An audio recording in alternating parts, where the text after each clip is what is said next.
Hello' students সকলোকে স্বাগতম আন এটা নতুন ভিডিঅ'লৈ। আজি আমি আলোচনা কৰিম ক্লাছ 8ৰ 7 নম্বৰ অধ্যায়ত থকা ঘৰখন নামৰ পাঠটো।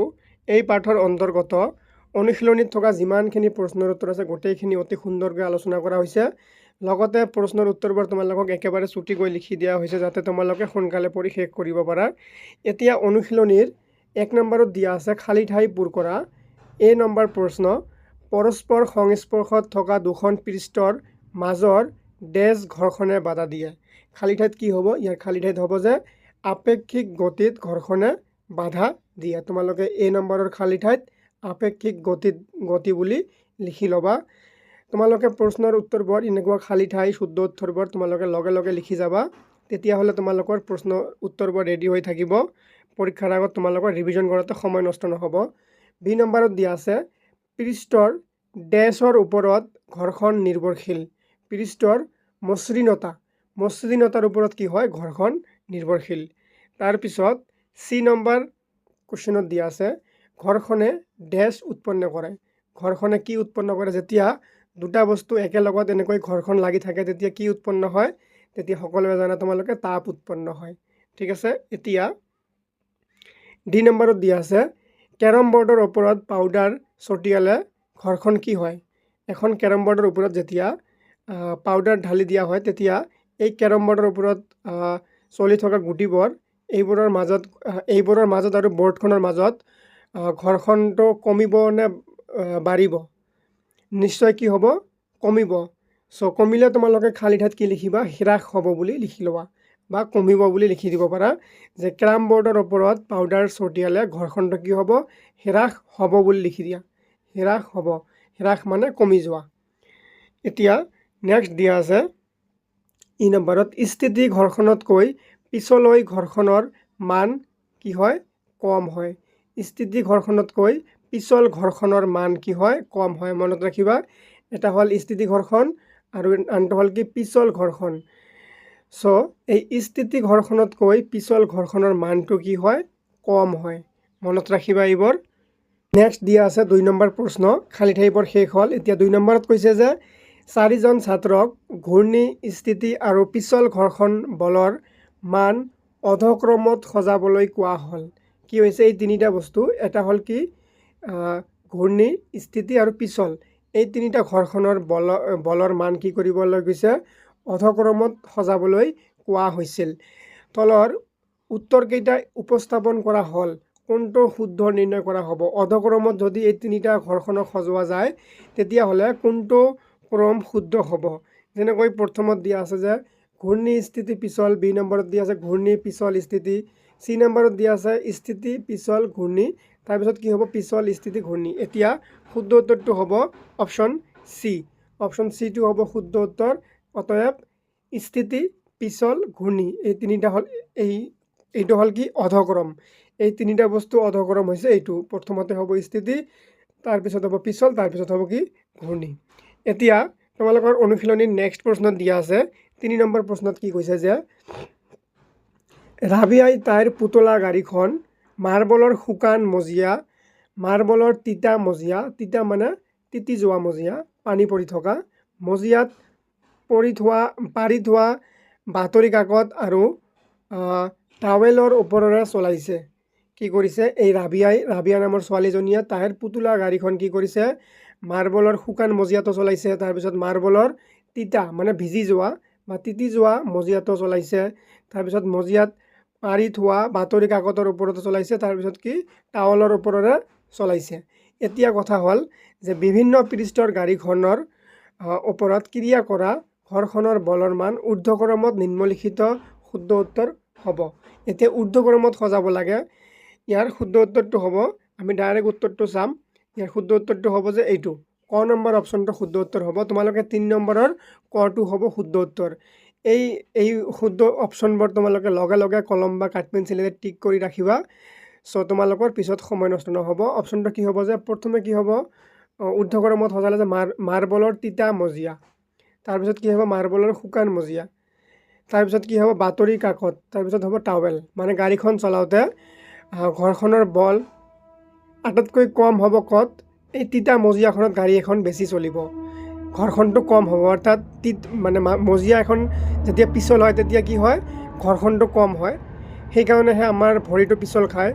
চ' ইয়াত আটাইতকৈ কম হ'ব, তাতকৈ কম হ'ব যে মাৰ্বলৰ শুকান মজিয়া, তিতাতকৈ তাত অলপ কম হ'ব ক'ত, শুকান মজিয়াত হ'ব। তাতকৈ অলপ ঘৰ্ষণ বেছি হ'ব ক'ত, বাতৰি কাকতৰ ওপৰত গাড়ীখন চলালে, তাতকৈ অলপ বেছি ক'ত হ'ব, টাৱেলৰ ওপৰত হ'ব। এনেকৈ ঊৰ্ধ্বক্ৰমত সজোৱা হৈছে।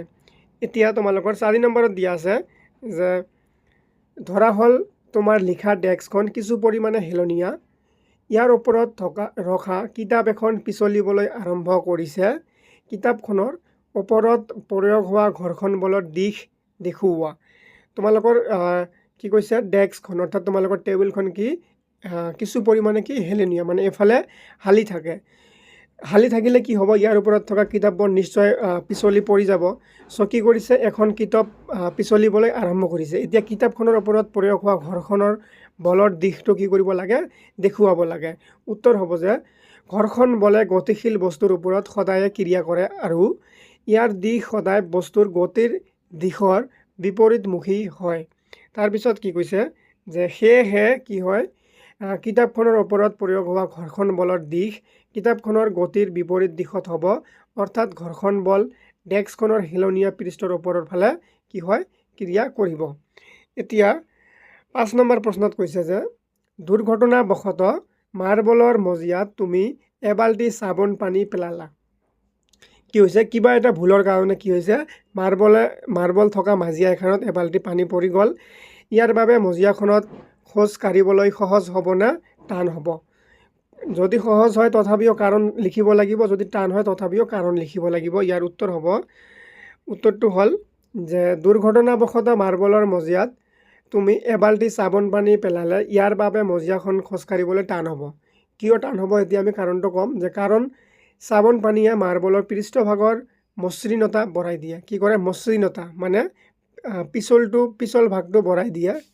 তাৰপিছত কি হ'ব, ফলত তাৰ ঘৰ্ষণ কমি যায়। যেতিয়া পিছল হয় তেতিয়া কি হয়, ঘৰ্ষণটো কমি যায়। ঘৰ্ষণ কমিলে কি হ'ব, আমাৰ ভৰিখন পিছল খাব।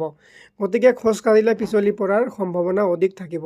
সেইকাৰণে কি হ'ব, মাৰ্বল লগোৱা মজিয়া এখনত যদি পানী পৰি যায় তাত আমি খোজ কঢ়াত কি হ'ব, টান হ'ব।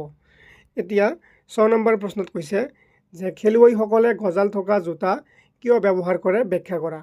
খেলুৱৈসকলৰ জোতাত কি থাকে, কিছুমান গজালৰ নিচিনা বস্তু থাকে। চ' এইবোৰ কিয় থাকে, কাৰণটো ক'ব লাগে। উত্তৰ হ'ল যিমানে পৃষ্ঠবোৰ খহটা হয় সিমানে ঘৰ্ষণ কি হয়, বেছি হয়। পৃষ্ঠবোৰ খহটা হ'লে কি হয়, ঘৰ্ষণটো বেছি হয়। খেলুৱৈসকলে সমতল পৃষ্ঠ অৰ্থাৎ খেলপথাৰৰ ওপৰেৰে দৌৰিব লাগে। যদি জোতাৰ তলি মিহি হয় তেতিয়া খেলপথাৰৰ পৃষ্ঠৰ লগত ইয়াৰ ঘৰ্ষণ কম হয়, ফলত খেলুৱৈসকলে বেছি দ্ৰুতিৰে দৌৰিব নোৱাৰে। সেইকাৰণে কি কৰে, যদি খেলুৱৈসকলে গজাল থকা জোতা ব্যৱহাৰ কৰে তেতিয়া কি হ'ব, গজালবোৰে ঘৰ্ষণৰ মান বঢ়ায়, অৰ্থাৎ জোতাযোৰ খেলপথাৰৰ পৃষ্ঠত পিছলি নাযায়, ফলত খেলুৱৈসকলে বেছি দ্ৰুতিৰে দৌৰিব পাৰে। সেয়ে খেলুৱৈসকলে গজাল থকা জোতা ব্যৱহাৰ কৰে। এতিয়া নেক্সট দিয়া আছে 7 নম্বৰ প্ৰশ্নত যে ইকবালে পাতল বাকচ এটা আৰু সীমাই একেধৰণৰ কিন্তু গধুৰ বাকচ এটা একেখন মজিয়াৰে ঠেলিব লগা হৈছে, কোনে বেছি বল প্ৰয়োগ কৰিবলগীয়া হ'ব আৰু কিয়? ইয়াৰ উত্তৰ হ'ব যে ইকবালে কি কৰিছে, পাতল বাকচ এটা আৰু সীমাই একেধৰণৰ কিন্তু গধুৰ বাকচ এটা একেখন মজিয়াৰে ঠেলিব লগা হৈছে। সীমাই ইকবালতকৈ বেছি বল প্ৰয়োগ কৰিব লাগিব, কাৰণ যিমানে বস্তুৰ ভৰ বেছি হয় সিমানে ঘৰ্ষণ বেছি হয়। সীমাৰ বাকচটোৰ ভৰ ইকবালৰ বাকচটোতকৈ বেছি, গতিকে সীমাৰ বাকচটোৰ ঘৰ্ষণ বেছি বাবে একেখন মজিয়াৰ ওপৰেৰে সীমাৰ বাকচটো ঠেলিবলৈ বেছি বলৰ প্ৰয়োজন হ'ব। আশা কৰিছোঁ তোমালোকে বুজি পাই আছা বস্তুবোৰ। এতিয়া 8 নম্বৰ প্ৰশ্নত কৈছে যে স্থিতি ঘৰ্ষণতকৈ পিছল ঘৰ্ষণৰ কিয় কম? এই স্থিতি ঘৰ্ষণতকৈ পিছল ঘৰ্ষণটো কিয় কম, ব্যাখ্যা কৰিব লাগে। উত্তৰ হ'ল দুখন পৃষ্ঠ যেতিয়া সংস্পৰ্শত থাকে তেতিয়া পৃষ্ঠ দুখনৰ অসমতা আৰু খলবমাবোৰ খাজে খাজে মিলি যায় আৰু পৃষ্ঠ দুখন খাপ খাই ধৰে। গতিকে এখন পৃষ্ঠৰ ওপৰেৰে আনখন পৃষ্ঠ পিছলিবলৈ হ'লে খাপ খাই থকা অৱস্থাৰ পৰা মুক্ত কৰিবলৈ বল প্ৰয়োগ কৰিব লাগে। স্থিৰ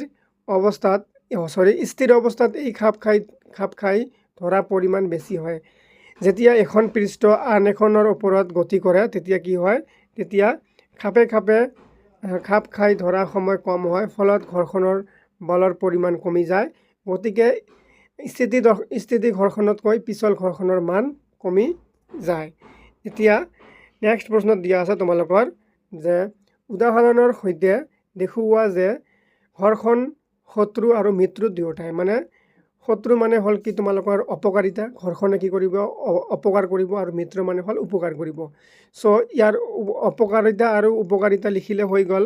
এতিয়া আমি ঘৰ্ষণৰ কেইটামান উপকাৰিতা লিখিম, অৰ্থাৎ এইকেইটাই কিয় ঘৰ্ষণ আমাৰ কাৰণে মিত্ৰ। ইয়াত আমি পাম যে ক নম্বৰ কাৰণ হ'ল যে ঘৰ্ষণৰ বাবে আমি খোজকাঢ়িবলৈ সক্ষম হৈছোঁ। যদি ঘৰ্ষণ নহয় আমি খোজকাঢ়িব নোৱাৰিম। আমাৰ ভৰিখন পিছলি গ'লে আমি আগুৱাব নোৱাৰিম, চ' এইটো খোজকাঢ়া নহ'ব। সেইকাৰণে কি এইবোৰ হ'ল ঘৰ্ষণৰ এটা উপকাৰিতা, আৰু এইবোৰ হ'ল কি এইবোৰৰ কাৰণে ঘৰ্ষণ আমাৰ মিত্ৰ বুলি আমি ক'ব পাৰি। খ নম্বৰত দিয়া আছে কলমৰ জোঙা অংশ আৰু বহিৰ্পৃষ্ঠৰ ঘৰ্ষণৰ বাবে আমি লিখিবলৈ পাৰিছোঁ, এইটো এটা কাৰণ। তাৰপিছত দিয়া আছে ঘৰ্ষণ অবিহনে আমি খাদ্য খাবলৈ, কোনো বস্তু দাঙিবলৈ সক্ষম হৈছোঁ। তাৰপিছত এতিয়া হ'ল ঘৰ্ষণৰ অপকাৰ, ঘৰ্ষণ আমাৰ কিয় শত্ৰু। প্ৰথমটো হ'ল যে ঘৰ্ষণৰ ফলতেই আমাৰ জোতা চেণ্ডেলৰ তলি ক্ষয় হয়। তাৰপিছত কি দিয়া আছে যে ঘৰ্ষণৰ ফলত তাপ উৎপন্ন হয়, বিভিন্ন কল কাৰখানা তথা যান বাহনৰ যান্ত্ৰিক বস্তুবোৰ ঘৰ্ষণৰ ফলতে ক্ষয় যায় আৰু এই সময়ত বিকল হৈ পৰে। এতিয়া 10 নম্বৰ প্ৰশ্ন অনুশীলনীত থকা যে তৰলত গতি কৰা বস্তুসমূহৰ কিয় বিশেষ আকৃতি থাকে ব্যাখ্যা কৰা। যেতিয়া তৰলত কোনো বস্তু গতি কৰে তেতিয়া তাৰ কিবা এটা বিশেষ আকৃতি থাকে, কিয় থাকে ব্যাখ্যা কৰিব লাগে। উত্তৰ হ'ল যে তৰল পদাৰ্থত থকা কোনো এটা বস্তুৰ ওপৰত প্ৰয়োগ হোৱা ঘৰ্ষণ বল বস্তুটোৰ দ্ৰুত আকৃতিৰ আৰু তৰল পদাৰ্থৰ প্ৰকৃতিৰ ওপৰত নিৰ্ভৰ কৰে। যেতিয়া তৰল পদাৰ্থৰ মাজেৰে কোনো এটা বস্তুৱে গতি কৰে, বস্তুটোৱে তাৰ ওপৰত ক্ৰিয়াশীল ঘৰ্ষণক পৰাভূত কৰিব লাগে। এই ক্ষেত্ৰত শক্তি ক্ষয় হয়, সেয়েহে ঘৰ্ষণ কমাবলৈ তৰলত গতি কৰা বস্তুসমূহক বিশেষ আকৃতি দিব লগা হয়। উদাহৰণস্বৰূপে উৰাজাহাজৰ আকৃতিৰ সাদৃশ্যতা চৰাইৰ আকৃতিৰ সৈতে দেখা যায়। এনেকৈ তোমালোকৰ এই 8ম শ্ৰেণীৰ বিজ্ঞান কিতাপখনত থকা 7 নম্বৰ পাঠটো আমি আলোচনা কৰি শেষ কৰিলোঁ। অনুশীলনীত থকা গোটেইখিনি প্ৰশ্নৰ উত্তৰ আলোচনা কৰা হৈ গৈছে। আশা কৰিছোঁ তোমালোকে ক্লাছটো বুজি পাইছা। বুজি পালে লাইক কমেণ্ট কৰি চেনেলটো ছাবস্ক্ৰাইব কৰি দিবা আৰু ক্লাছবোৰ বন্ধু বান্ধৱীৰ লগত শ্বেয়াৰ কৰিবা। ধন্যবাদ সকলোকে।